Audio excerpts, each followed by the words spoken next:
शुभम भवतु। या जी या।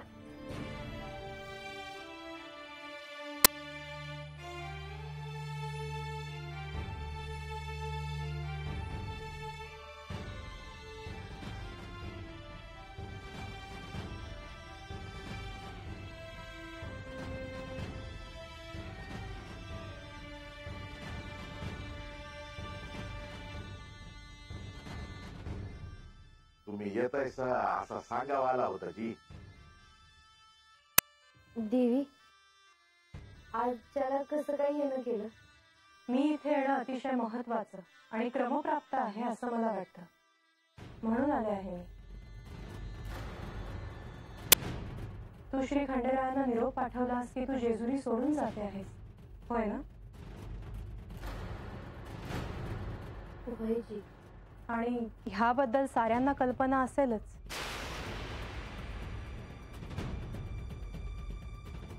होय, म्हणजे आता काहीही लपून राहिलेलं नाही। तेव्हा आता आपण सर्वांसमक्षच बोलूया जी। मुळात मी इथे श्री खंडेरायांच्या सांगण्यावरून तुझ्याशी बोलायला आले आहे। त्यामुळे मला सगळ्यात आधी हे जाणून घ्यायचं आहे की तू असा निर्णय का घेतलास? देवी अहो तुम्हाला तर समजा ठावच आहे, आणि हे काय आज घडत नाही, हे कवा धरणं चालू आहे। म्हणजे जेव्हा धरण माझं देवांचं लगीन झालं आहे तेव्हा धरण हे समजा चालूच आहे बघ। कुणाच माझं ऐकून घ्यायचंच नाही। बानूला यो वाडा दिला आहे, समद आहे, पर देवच हातात नसत्याल तर ती एकलीच पडणार आहे ना। त्याविषयी मी बानूशी नंतर बोले, परंतु ह्या क्षणी मला तिची भूमिका जाणून घ्यायची आहे।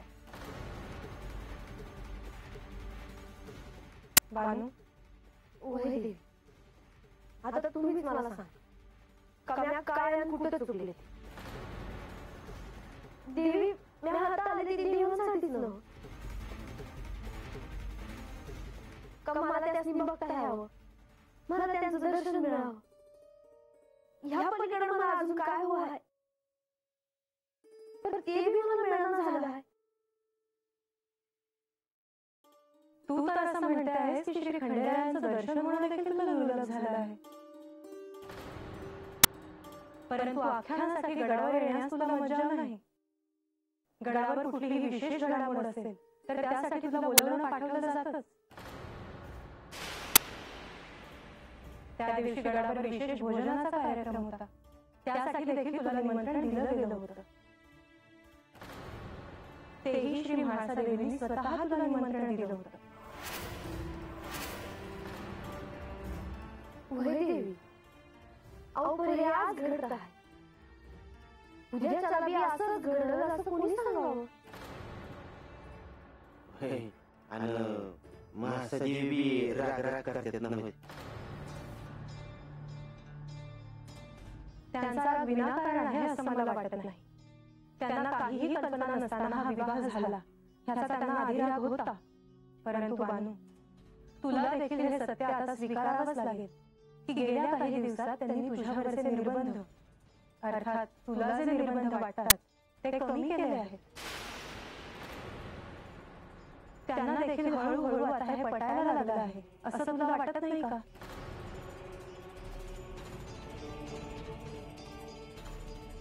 अजामिळ, एक पिता म्हणून आपल्या मुलीची काळजी असणं स्वाभाविकच आहे, परंतु ह्यात तुम्ही देखील काहीतरी भूमिका घेणं आवश्यकच आहे। आता तुम्हाला काय सांगावं? लग्न अगोदर मी बानूला सांगितलं होतं का म्हाळसादेवीस ही आवडणार नाही, त्यांचा राग राग होणार, तरी मी देवांचं बानूचं लगीन झालं तेव्हा माझ्या मनात होतं आणि तसंच झालं बघा। माया बानूला तिची जागा नाही गावली हो, त्यांच्या तंट व्हायला लागला। खरं सांगू का देवी, मला नाही समजणं झालाय, म्हणजे नगच हे समजा. असं वाटतं का त्या परीस हातात नसलेलं चांगलं आहे. माझ्या बाजूनं तुम्हाला हे सांगितलं असलं ना तरी माझ्या मनामध्ये तेच होत बघा. माझी बाजू हातात गेली ना तर समज व्यवस्थित होईल. भाषा दिसणे होवा तसा संसार त्यांचा सुखाचा होईल. म्हणजे तुम्हाला सगळ्यांनाच ही भूमिका योग्य वाटते आहे आणि म्हणूनच तुम्ही या निष्कर्षापर्यंत आला आहात असं मला म्हणावं लागेल. बानू, मी तुझ्यावर कोणताही निर्णय लादणार नाही. मी केवळ तुझी समस्या जाणून घेण्यासाठी आले आहे आणि ह्यावर काही मार्ग निघतो का हे पाहायला आले आहे. आणि माझी खात्री आहे की ह्यातूनही मार्ग सापडेल.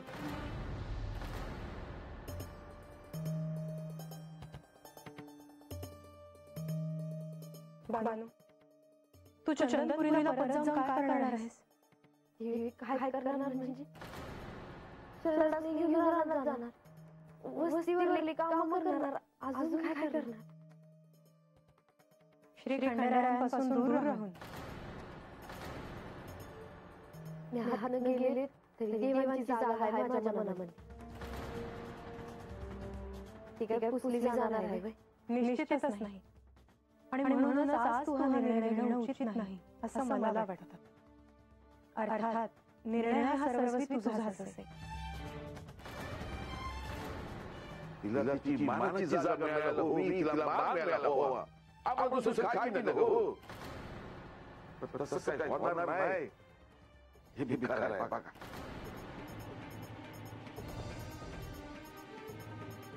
बानू, मी तुला आता जे सांगेन त्याने हा प्रश्न सुटणार नाही. परंतु तरीही मी तुला सांगते, तुला राजसभेत जे मानाचं स्थान हवं आहे ते तुला मिळेल.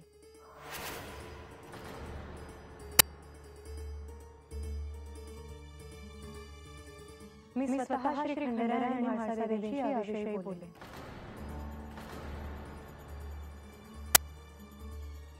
मला तुझ्याशी आणखी थोडं बोलायचं आहे. काय जी? इथे नाही, मला तुझ्याशी एकांतात बोलायचं आहे. या जी.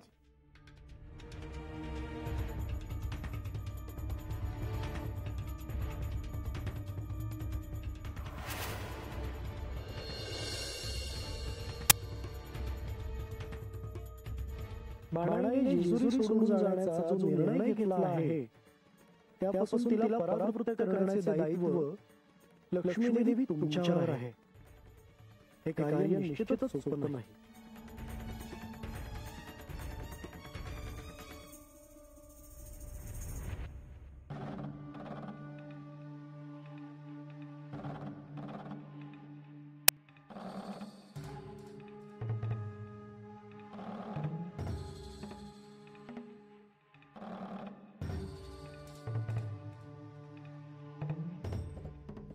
या कार्यात बाणाईने थांबावं म्हणून तुम्हाला तिला काहीतरी शाश्वती द्यावी लागेल अशी परिस्थिती उद्भवू शकते.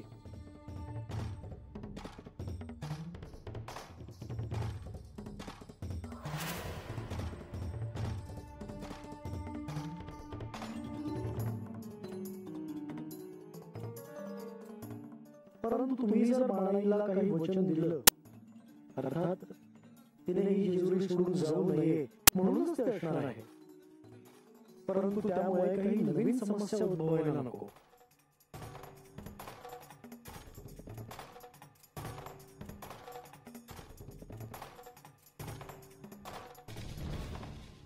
बानू, आता मला तुझ्याशी आणखी महत्त्वाचं काही बोलायचं आहे. खरं तर तुझ्या मनात आणखी काय काय सुरू आहे हे जाणून घ्यायचं आहे मला. देवी आता अजून काय सांगू? मी देवांसंग लगीन करून आले, माझं देवांसंग संसार व्हावा एवढंच पालन होतं माझं. ते काय झालं नाही बघ. हाताला हे समजलं का माझा माझा रागरागच करते. त्यासनी हे समजा आवडलेलं नाही. जसं मला हे समजलं, मला बी राग यायला लागलं. परंतु 15 2 दिवस तुम्ही दोघांनी भेटावं हे त्यांनीच तुम्हाला सांगितलं होतं. होय की होय. परत येत असताना देवासनी म्हाळसादेवींच्या मनात काय चाललं आहे हे ठाऊक नसतंय होय. आणि त्या काय असं जीव देत असत्या देवासनी. कदाचित तसं असेलही. नाही देवी, तसं नाही हे मला ठाव आहे.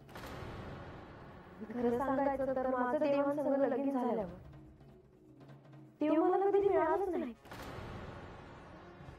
माझा देवांचा संसार असा धड झालाच नाही. मला कळतंय तुला काय वाटतं आहे ते, आणि तुझं म्हणणं अयोग्य आहे असंही नाही.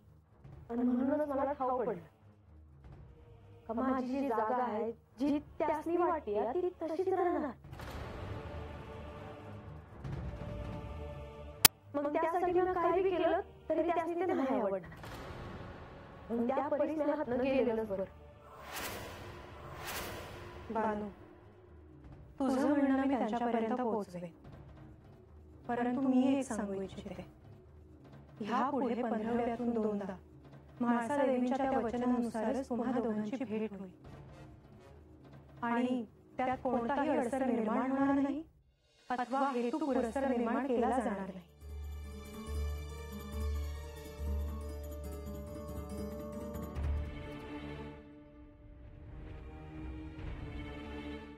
लक्ष्मी देवी, बानूने जो निर्णय घेतला आहे त्यापासून तिने परावृत्त व्हावं म्हणून तुम्ही तिची भेट घ्यायला गेला आहात. हे कार्य जितकं सोपं वाटतं तितकं सोपं नाहीये. बानूच्या मनात अनेक गोष्टी खदखदत असणार, आणि अशा वेळी ते सारं काही बाहेर येणार. ते तुमच्याशी सारं काही बोलणार, आणि हे होणं हे तर स्वाभाविक आहे. देवी, तुम्हाला या अशा परिस्थितीत काय निर्णय घ्यावा लागत असेल हे या क्षणी कळणं कठीण आहे.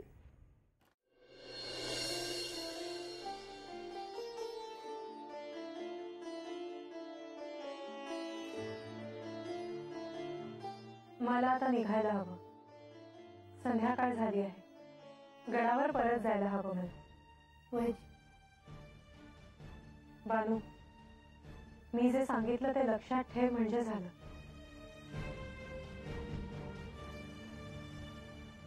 देवी,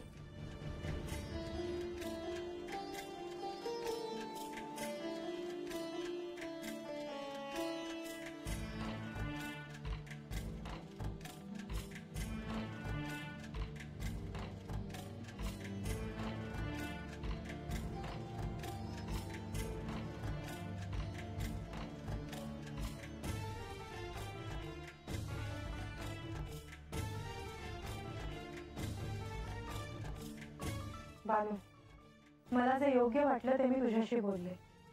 आता हा निर्णय तुला घ्यायचा आहे. परंतु मी एक सांगेन, तुझं इथे राहणं शुभ ठरेल ह्यात शंका नाही. माझे शुभाशीर्वाद तुझ्या पाठीशी आहेत. देवांना प्राप्त करून घेण्यासाठी जशी तू तपसाधना केलीस तसंच तुझ्याशी विवाह व्हावा म्हणून त्यांनी देखील अपार कष्ट सोसले आहेत.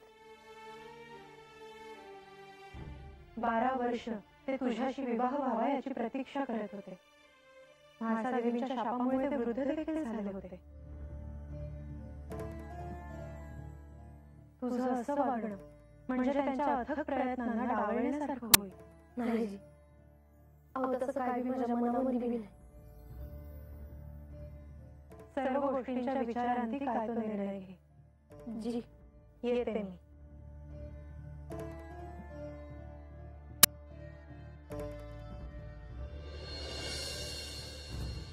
लक्ष्मीदेवी आणि बानूची भेट झाली असेल का?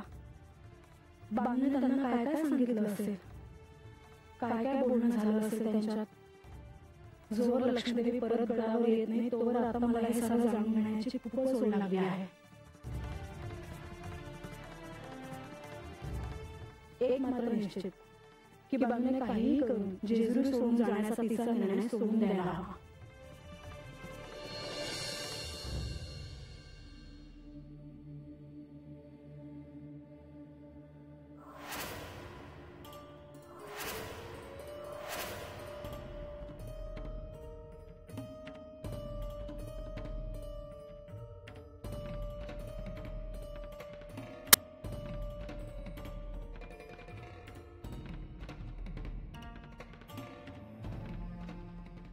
बांधताई अहो लय रात झाली आहे बघा.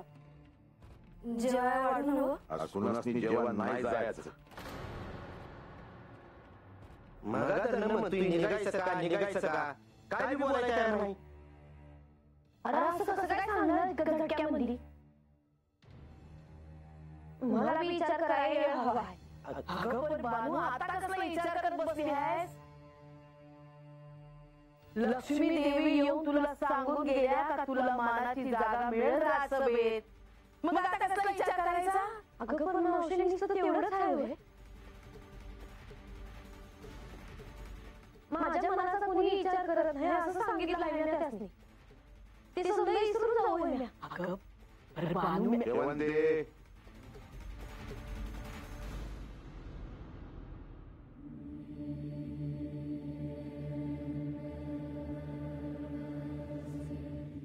बानू तुला एक सांगतो बघ. आज पतूर तुला काय बी कमी पडू दिलं नाही. तुला लहानाची मोठी केली. देवासंग तुझं लगीन झालं. तू हातात जेजुरीत राहिलीस. समजा चांगलं झालं बघ. पण बाळ म्हणून मला तेव्हा बी तुझी काळजी वाटत होती. आणि आता बी काळजीच वाटली.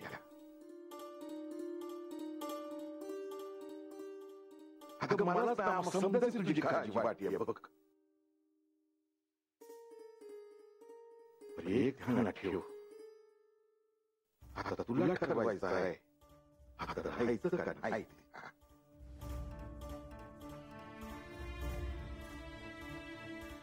आता तूच ठरव. आता राहायचं का जेजुरी सोडून चंद्रपूरला जायचं ते.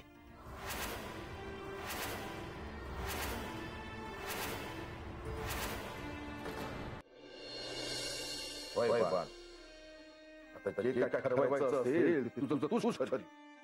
आम्ही कोणी सांगते म्हणून लग्न करू. तुझं तूच ठरव. आता राहायचं का चंद्रपूरला जायचं.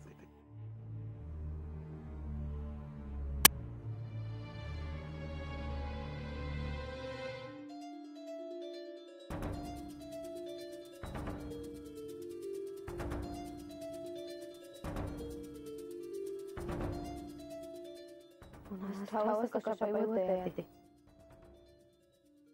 इकडं असं वाटतं का हातनगर राहायला.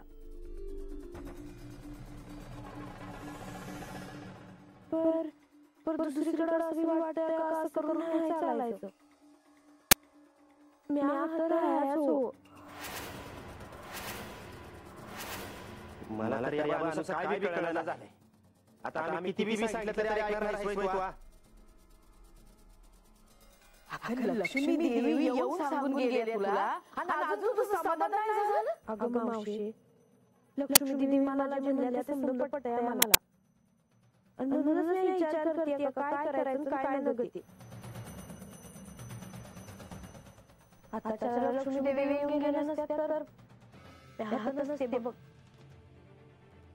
आता पतूर पार जेजुरीच्या मोर चंदनपुरीच्या वाटेनं चालत असतो आपण.